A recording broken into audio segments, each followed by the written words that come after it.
ዛሬ በይፋ ለመጀመሪያ ጊዜ የሚጀምረው ይኸው የባህል ስፖርቶች የጥናት ሲምፖዚየም የጥንታዊ ባህላዊ የስፖርት ዘርፎችን እንደዚሁም እንቅስቃሴዎችን ለማጎልበትና ለማሳደግ ለትውልድ ይተላለፉ ዘንድ የእናንት የስፖርት ሳይንስ ምሁራንና የተሳታፊዎች ሚና አብዝቶ ከፍ ያለ ነውና ለዚህም ስለተመረጣችሁም ስለመጣችሁም እጅግ አድርገን እናመሰግናለን። በድጋሚ እንኳን ደህና መጣችሁ።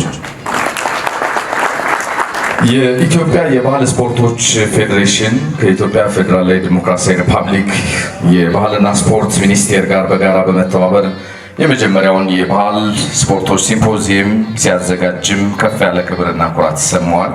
ፕሬዝዳንቷን እንዲያመስግኑልኝ። ይሄ ዘመን በሚኒስትሮች ምክር ቤት አብዛኞቻችሁ ታውቃላችሁ 50% የሚሆነው ቦታ የተያዘው በሴቶች ነው እና አንድ ብርቱ ሴት ላስተዋወቃችሁ። በሰውነት ማጎልመሻ ትምህርት ከጎንደር ዩኒቨርሲቲ በዲፕሎማሲ በሰውነት ማጎልመሻ ትምህርት በዲፕሎማ ከጎንደር ዩኒቨርሲቲ ወይ ደግሞ ከጥንቱ የጎንደር መምህራን ኮሌጅ ወስዳለች። በስፖርት ሳይንስ የመጀመሪያ ዲግሪዋን ደግሞ ከወሎ ዩኒቨርሲቲ ከፍ ባለ ማዕረግ ተቀብላለች። በስፖርት ማኔጅመንት ሁለተኛ ዲግሪ ከኮተቤ ሜትሮፖሊታን ከጥንቱ ከኮተቤ ትምህርት ዩኒቨርሲቲ እንደዚሁም ተቀብላለች። የስራ ልምዷን በተመለከተ በወፍበር ደግሞ ጥቂት ልበላችሁ። በሰውነት ማጎልመሻ ስፖርት በመምህርነት በርካቶችን አፈርታለች። በስፖርት ስልጠናና ውድድር ባለሙያነት በመስራትም ደግሞ ልምድና እንደዚሁም የካበተ እውቀቷን ለትውልድ አሸጋግራለች። በኢትዮጵያ ስፖርት አካዳሚ የስፖርት ጥናትና ምርምር ልዩ አማካሪ በመሆንም ሰርታለች። አንቺን ብላት ለቅርበት ለሰዎች ለትውልዱ ካላት ቅርበት ነው። ለእኔም እንደዛው። በትምህርት ሚኒስቴር በስፖርት ትምህርትና ስልጠና ባለሙያነት ለአያሌ ዓመታትም አገልግላለች። እድሜዋን መቁጠር ግን አይቻልም፣ ገና ልጅ ናት። በኢትዮጵያ የባህል ስፖርቶች ላለፉት 18 ዓመታት በአሰልጣኝነት በዳኝነትና ብሎም በኢንስትራክተርነት እንደዚሁ አገልግላለች። 18 ዓመት ያው ከልጅነት ጀምሮ ሲደመር በሉት። የፌዴሬሽኑን የውድድር ሕግ በማውጣት በማሻሻል የአንደኛና ሁለተኛ ደረጃ ዳኝነት ማሰልጠኛ ማኑዋሎችን ደግሞ ጥንቅቅ አድርጋ ማዘጋጅታለች። እስካሁን ሚኒስትር ያልሆነችው የቲዳ ነው እንዳትለኝ መክዩ። እንደዚሁም በርካታ ዳኞችን አሰልጣኞችንና ኢንስትራክተሮችን ለሀገሯ ኢትዮጵያም አበረክታለች። በዓለም አቀፍ ደረጃም እንዲወዳደሩ እድልም ሰጥታለች። በአሁኑ ጊዜ ደግሞ የኢትዮጵያ የባህል ስፖርቶች ፌዴሬሽን ፕሬዝዳንት በመሆን እያገለገለች ትገኛለች። አንድ ዜ ክብር ስጡልኝ። ይቺ ጀግና ሴት ክብርት ወይዘሮ ህይወት መሐመድ ትባላለች። የፌዴሬሽኑ ፕሬዝዳንት ነች። እንኳን ደህና መጣችሁ ንግግር እንድታደርግና የዕለቱንም የክብር እንግዳ በክብር እንድትጋብዝልኝ ጋብዙልኝ። አመሰግናለሁ።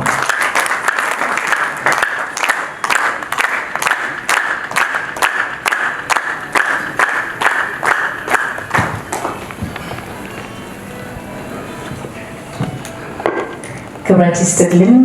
ካለኝ በላይ ከይተሳሰብ እንደምትባርክ እግዚአብሔር ይስጥልኝ፣ እግዚአብሔር ያክብርልኝ። የተከበራችሁ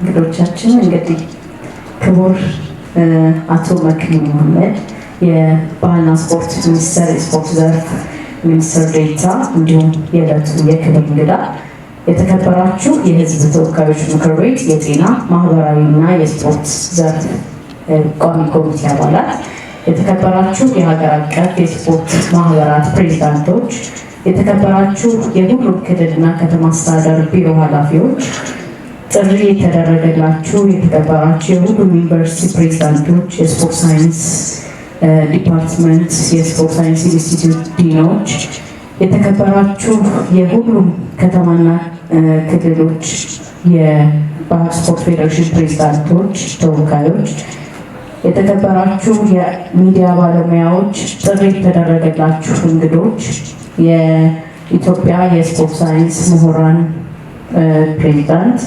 የተከበራችሁ ክቡራንና ክቡራት ሁላችሁንም እንደየማዕረጋችሁ በቅድሚያ እንኳን ለዚህ ለመጀመሪያው የባህል ስፖርቶች የጥናት ሲምፖዚየም በሰላም አደረሳችሁ፣ እንኳን በደህና መጣችሁ ለማለት እወዳለሁ። ሰውን በባህል ስፖርት ተሳታፊና ተጠቃሚ የምናደርግበት እንዲሁም በስልጠናም ደግሞ በተለያዩ ዘርፎች በባለፈው ለዩኒቨርሲቲ ስፖርት ሳይንስ መምህራኖች ስልጠና ሰጥተናል።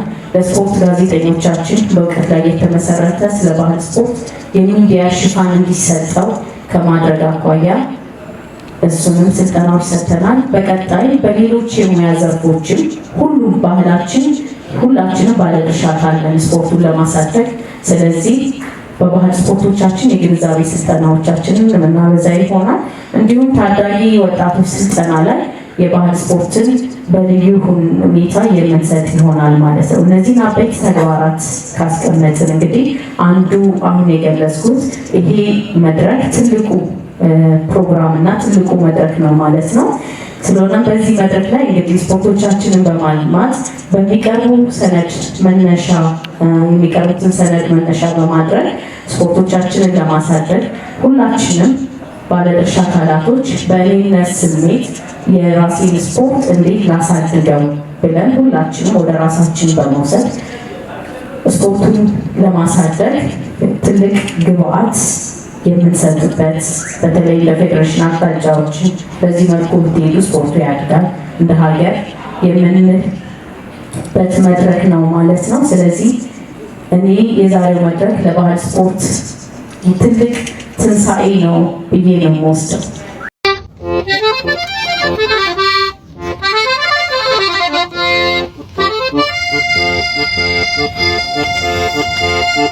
Thank you.